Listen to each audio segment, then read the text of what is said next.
샬롬 로중 읽어주는 제입니다. 오늘은 12월 19일 월요일 로중입니다. 너는 주님께서 내게 지어주신 새 이름으로 불릴 것이다. 이사야 62장 2절. 누구든지 그리스도 안에 있으면 그는 새로운 피조물입니다. 옛것은 지나갔습니다. 보십시오. 새 것이 되었습니다. 고린도후서 5장 17절. 주님께 찬양과 감사를 돌리는 하루 되세요. 샬롬 하올람. 연일 너무 춥습니다. 바깥 활동 하시는 분들 꼭 건강 조심하시기 바랍니다. 제 목소리가 많이 이상하죠? 지난 한 주간 동안 좀 강행군을 했더니 그런 것 같아요. 그래도 하나님 말씀 함께 묵상하겠습니다. 오늘은 이사야서 62장 말씀을 읽었는데요. 일단 그 말씀 풀로 한번 읽어드려 볼게요. 이방 나라들이 내게서 의가 이루어지는 것을 볼 것이다. 뭇 왕이 내가 받은 영광을 볼 것이다. 사람들이 너를 부를 때 주님께서 내게 지어주신 새 이름으로 부를 것이다. 그리스도인들이 가져야 할 궁극적인 비전이 뭘까? 하나님께서 이 땅을 완전히 새롭게 하시고 사람들이 다스리는 것과 같지 않은, 그러니까 위계 질서 있고 사람이 사람을 억압하고 착취하고 이런 모든 질서들을 이렇게 평탄하게 하시고 새로운 이름을 주셔서 새하늘과 새 땅 가운데 살게 하시는 그 비전을 품고 사는 게 바로 그리스도인입니다. 그 비전의 좀 구체적인 모습에 대해서 이사야 61장 11절에 묘사가 되어 있는데요. 땅이 싹을 내며 동산이 거기에 뿌려진 것을 움트게 하듯이 주 하나님께서도 모든 나라 앞에서 의와 찬송을 샘솟듯이 솟아나게 하실 것이다. 그러니까 땅이 싹을 내고 동산이 뿌려진 씨앗들을 움트게 하듯이 하나님이 뭔가를 이 세상 가운데서 이렇게 나타나게 하실 텐데 그게 바로 의와 찬송이라는 겁니다. 불의한 세상, 하나님을 욕되게 하는 세상에서 의로운 세상, 하나님만 영광 받으시고 찬양 받으시는 세상으로 만드시겠다라는 말씀입니다. 우리가 이 비전을 위해 함께 두 손 모아 기도합니다. 지금은 그렇지 않은 것 같은 세상으로 보여도 언젠가 하나님께서 회복시키실 그 날이 오면 만유가 새로워지고 의와 찬송이 샘솟듯 솟아나게 될 거라는 이 꿈을 갖고 오늘 기도하는 우리 서로 공동체 자매 형제님들 되시기를 간절히 소망합니다.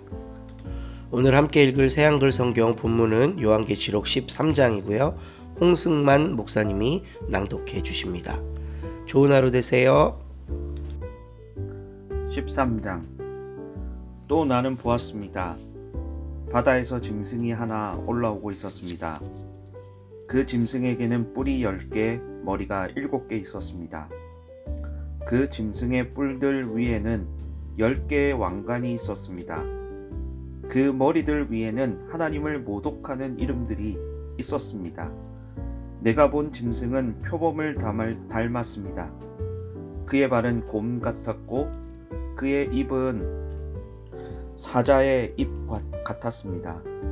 그 짐승에게 그 용이 자기의 능력과 자기의 임금자리와 큰 집의 권한을 주었습니다. 그런데 그 짐승의 머리들 가운데 하나는 심각한 상처를 입어 죽음을 앞두고 있었습니다. 그런데 그 짐승이 입은 죽음의 상처가 나았습니다.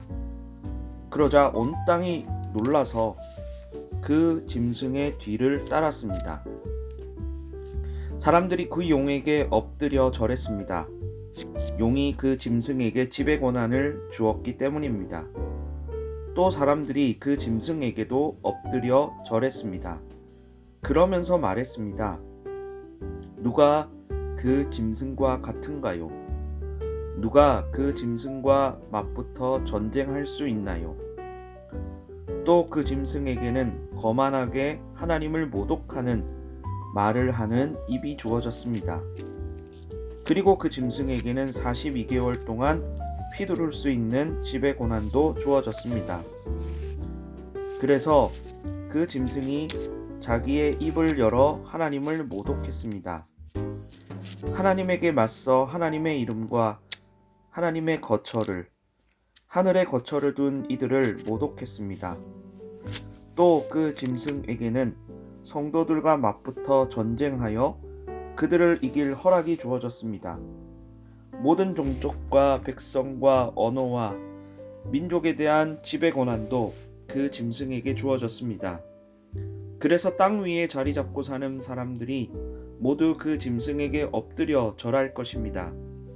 세상의 기초가 놓일 때부터 자기들의 이름이 끔찍하게 죽임당한 어린 양의 생명책에 적혀 있지 않은 사람들이 말입니다. 귀 있는 사람이라면 들으십시오. 포로로 끌려갈 사람이라면 포로로 끌려갈 것입니다. 칼에 죽임당할 사람이라면 그는 칼에 죽임당할 것입니다. 이런 때에 성도들의 버티어 견딤과 믿음이 요구됩니다. 또 나는 보았습니다. 다른 짐승이 하나 땅에서 올라오고 있었습니다. 그 짐승은 어린 양처럼 뿔을 2개 가지고 있었고 용처럼 말을 해댔습니다. 그리고 첫 번째 짐승의 지배 권한을 전부 그 첫 번째 짐승 앞에서 휘두릅니다. 그렇게 하는 것은 땅과 땅에 자리 잡고 사는 사람들이 첫 번째 짐승에게 엎드려 절하도록 부추기기 위해서입니다. 죽음의 상처가 나았던 그 첫 번째 짐승에게 말입니다. 그 짐승은 징표가 되는 큰 기적들을 해 보입니다. 곧 사람들 앞에서 불이 하늘에서 땅으로 내려오게도 합니다. 그리고 그는 그 징표들을 통해서 땅 위에 자리 잡고 사는 사람들을 속여 헤매게 합니다. 그 징표들은 첫 번째 짐승 앞에서 해 보이도록 허락이 된 것들입니다. 그 짐승은 땅 위에 자리 잡고 사는 사람들에게 첫 번째 짐승을 위해 형상을 만들라고 말합니다. 칼의 재앙을 당하고도 살아난 첫 번째 짐승을 위해서요. 그 짐승에게 첫 번째 짐승의 형상에 숨을 불어 넣어 주어도 된다는 허락이 내려졌습니다. 그리하여 그 둘째 짐승은 첫 번째 짐승의 형상이 말을 하게 했습니다. 또 누구든 첫 번째 짐승의 형상에 엎드려 절하지 않는 사람들은 죽임을 당하게도 했습니다. 그리고 모든 사람들한테 오른쪽 손이나 이마에 표를 새겨 넣게 합니다. 보잘것없는 사람이나 대단한 사람, 부유한 사람이나 가난한 사람, 자유로운 사람이나 노예들 모두한테 말입니다. 그리하여 그 짐승의 이름이나 그 짐승의 수를 표로 가진 사람 말고는 누구도 사거나 팔 수 없게 합니다. 이런 때에 지혜가 요구됩니다. 정신 차린 사람은 그 짐승이 나타내는 숫자를 헤아려 보십시오. 그것은 사람의 숫자이기 때문입니다. 그것의 숫자는 666입니다. 아멘.